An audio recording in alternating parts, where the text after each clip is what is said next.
C'est une page de l'histoire d'Israël qui se tourne.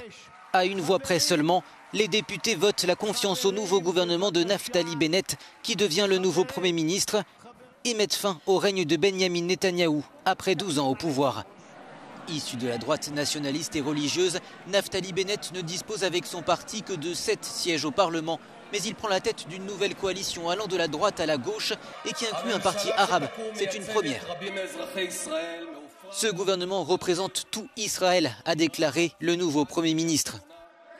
Si 60 députés ont voté pour la nouvelle coalition, ils sont 59 à avoir voté contre, au sein du Likoud, le parti de Netanyahou, et au sein des partis ultra-orthodoxes non représentés au sein de la coalition.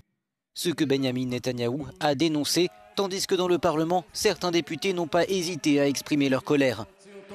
Alors que Benyamin Netanyahou était dans l'impasse pour former une majorité, le président avait chargé le chef de l'opposition Yair Lapid de former un gouvernement. Ce dernier a proposé le poste de Premier ministre Naftali Bennett pour 2 ans afin de s'assurer de son soutien. Dès l'annonce du résultat, des Israéliens ont laissé éclater leur joie dans les rues de Tel Aviv et de Jérusalem, où se sont déroulées pendant des mois des manifestations réclamant le départ de Benyamin Netanyahou.